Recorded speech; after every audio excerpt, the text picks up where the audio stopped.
Welcome student, मैं विकास जटिया। आज मैं आपको कक्षा 10 अध्याय 1 प्रश्नावली 1.3 की प्रस्तावना सिखाऊंगा। 1.3 करने से पहले हम कुछ बेसिक नॉलेज लेंगे कि अगर हम 1.3 के सवाल करेंगे तो हमें उसमें क्या क्या करना है और क्या नहीं हमें करना है। मैं आपको पूरा यहाँ पर प्रस्तावना बताऊंगा, आप अच्छे से सीखिएगा। अगर आपने यह इंट्रोडक्शन अच्छे से सीख लिया तो आपको सवाल में कोई दिक्कत आने वाली नहीं है। यहाँ पर मैं इंट्रोडक्शन में आपको 3 चीज बताऊंगा, एक परिमेय संख्या और एक अपरिमेय संख्या में अंतर, दूसरा सहअभाज्य संख्या क्या होती है और तीसरा विभाजित संख्या। इन तीनों के बारे में आपको बताऊंगा। यह तीनों चीज आपके 1.3 के सवाल में आएगी। अगर आपने इन तीनों का कॉन्सेप्ट अच्छे से समझ लिया तो आप सवाल बहुत ही अच्छे से करेंगे। ठीक है, चालू करें। सबसे पहले हम परिमेय संख्या और अपरिमेय संख्या के बारे में जानेंगे।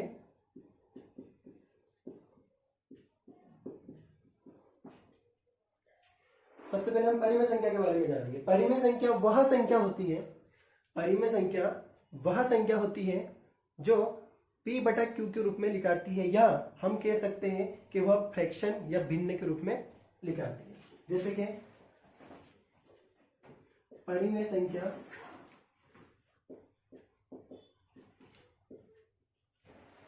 वह संख्या है जो p बटा q के रूप में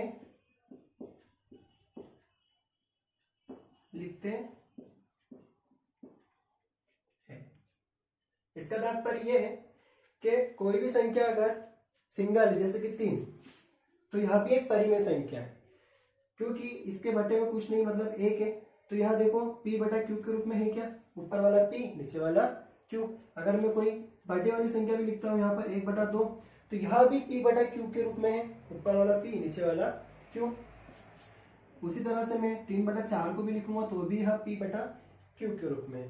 यहाँ पर आपको एक विशेष बात यहाँ पर यह ध्यान में रखना है कि कभी भी जो q रहेगा, नीचे वाली जो संख्या रहेगी, वह कभी भी 0 नहीं रहेगा। अगर हमें परिमेय संख्या को p बटा q के रूप में लिखना है तो हम q की जगह 0 नहीं लिख सकते या 0 नहीं हो सकता है।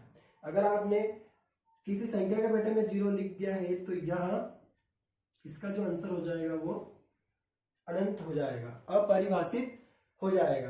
तो यहाँ पर एक विशेष बात यह है परिमेय संख्या में कि किसी भी संख्या को अगर हमें लिखना है तो वहां पर नीचे वाली संख्या 0 नहीं होना चाहिए। अब अपरिमेय संख्या के बारे में हम बात करेंगे। अपरिमेय संख्या वह संख्या होती है जो अपरिमेय संख्या वह संख्या होती है जो p बटा q के रूप में नहीं लिखी जा सकती है।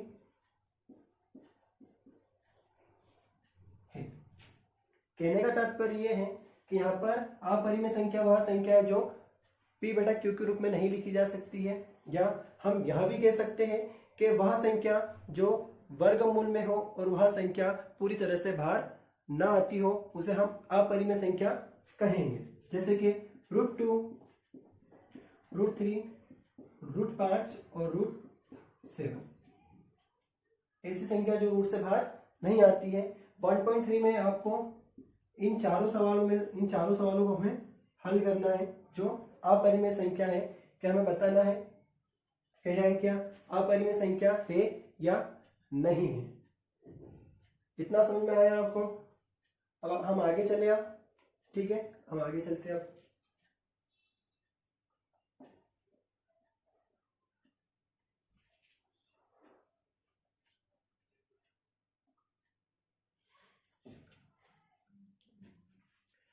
अभी हमने परिमेय संख्या और अपरिमेय संख्या के बारे में जाना।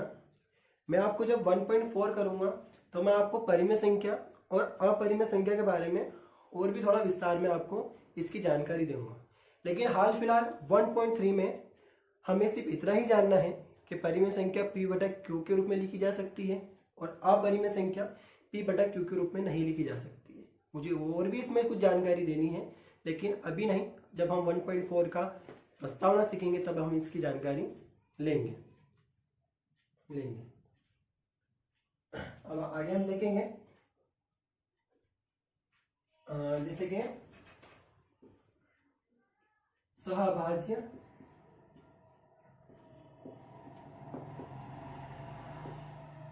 संख्या। सहभाज्य संख्या क्या होती है? तो सहभाज्य संख्या वह संख्या है जो, जैसे कि मैं यहाँ पर एक उदाहरण लेता हूं, p बटा q। p बटा q है परिमेय संख्या है और हमें पता लगाना है कि यह सहभाज्य संख्या है या नहीं है। तो सहभाज्य संख्या को हम p बटा q के रूप में भी लिख सकते हैं। कैसे लिख सकते हैं मैं आपको समझाता हूँ। देखिए, अगर मान लीजिए कि यहाँ पर अगर 12 बटा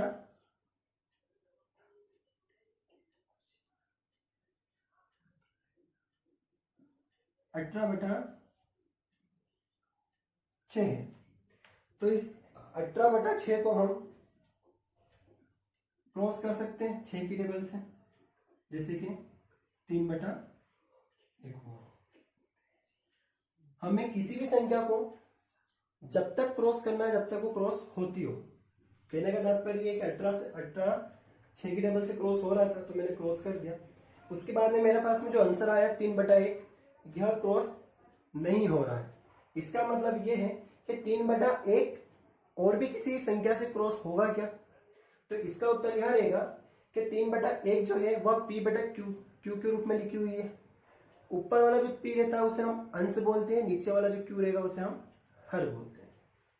जब कटने की कंडीशन नहीं होती है, जैसे कि अभी नहीं, हम किसी एक टेबल से इन दोनों संख्याओं को क्रॉस नहीं कर सकते, तो हम यहाँ पर ध्यान सोचेंगे कि ऊपर वाली संख्या या तो उसकी खुद की टेबल से कटेगी या एक की टेबल से कटेगी। मैं दोबारा दोहराता हूँ, ऊपर वाली संख्या या तो वो उसकी खुद की टेबल से कटेगी या एक की टेबल से कटेगी। और नीचे वाली संख्या को भी हम देखेंगे तो नीचे वाली संख्या में भी यही कंडीशन है कि नीचे वाली संख्या या तो वो खुद की टेबल से कटेगी या तो 1 से कटेगी। और जब भी हम बटे वाली संख्या को क्रॉस करते हैं तो हम किसी भी एक टेबल का यूज करते हैं। 2 तो 2, 3 तो 3, 1 तो 1। तो यहाँ पर ऐसी कौन सी कंडीशन है, ऐसी कौन सी टेबल है जो इन दोनों संख्याओं को क्रॉस करती हो? तो यहाँ पर हम देखेंगे कि यहाँ पर सिर्फ एक ही कंडीशन बन रही है कि यहाँ पर वो सिर्फ एक से ही क्रॉस हो रही है। अगर कोई संख्या किसी भी टेबल से क्रॉस नहीं होती है तो वह एक से क्रॉस हो जाती है, लेकिन हम एक से क्रॉस करते नहीं है। तो यहाँ पर कहने का तात्पर्य यह है कि अगर कोई संख्या किसी भी टेबल से ना कटे तो वह एक से कटेगी, तो वह एक ही हमारा क्या रहेगा, सहअभाज्य संख्या रहेगी। सहअभाज्य की परिभाषा यह है कि अगर कोई संख्या किसी भी टेबल से ना कटे तो वह एक से क्रॉस होगी, तो उसे हम सहभाज्य संख्या बोलेंगे। या हम ये भी कह सकते हैं कि दो संख्या को काटने के लिए कोई सेम कॉमन संख्या चाहिए। अगर कोई सेम कॉमन संख्या नहीं मिलती है तो वहां पर एक ही होगा, उसे हम बोलेंगे सहभाज्य संख्या। समझ में आ गया आपको? अब मैं आपको विभाजित करना बताऊंगा कि विभाजित कैसे होता है।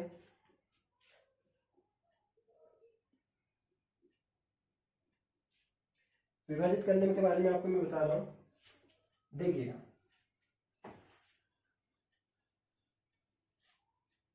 जैसे कि मैंने आपको बोला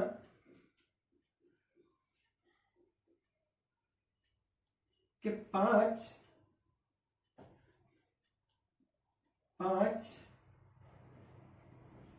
स्क्वायर को विभाजित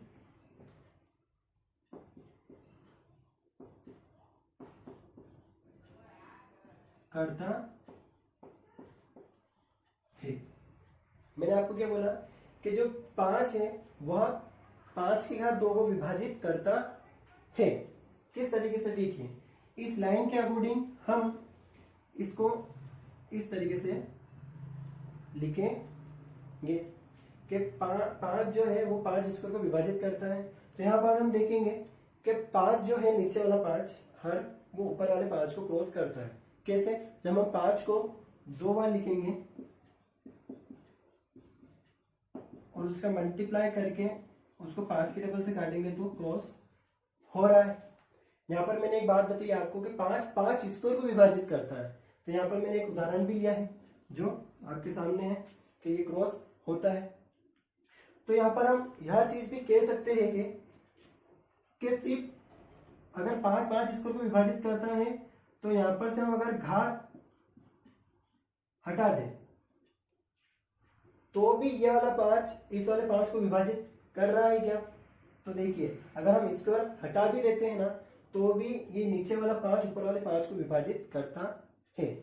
यहाँ पर मेरा कहने का तात्पर्य ये है कि अगर ऊपर कोई स्क्वायर वाली संख्या है और नीचे कोई संख्या है तो स्क्वायर वाली संख्या नीचे वाली संख्या से अगर विभाजित होती है तो अगर वो वही संख्या अगर बिना स्क्वायर वाली रहेगी, बिना वर्ग वाली रहेगी, तो भी वह संख्या विभाजित हो सकती है। यह सारी चीज, ये जितने भी मैंने आपको 3 चीज बताई है, परिमेय और अपरिमेय, सहभाज्य संख्या और विभाजित करने वाली जो बात है, यह सब मैंने आपको इसलिए बताई है क्योंकि 1.3 का जब हम सवाल या इसके कुछ उदाहरण हम करेंगे तो ये तीनों बातें हमें ध्यान में रखना पड़ेगी, तब जाके ही ये सवाल होगा। अगर आपने इन तीनों बातों में से एक बात भी मिस कर दी तो आपको वह सवाल समझ में नहीं आएगा।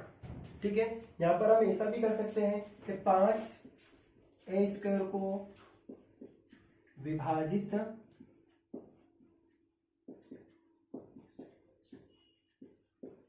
करता है। अगर ये 5a² को विभाजित करता है तो इसका मतलब यह है कि यह a² अगर इस a² के ऊपर 2 ना लगा हो तो भी ये 5a को विभाजित करेगा। इसका उदाहरण मैंने आपको यहाँ पर बताया है। यह था 1.3 का इंट्रोडक्शन।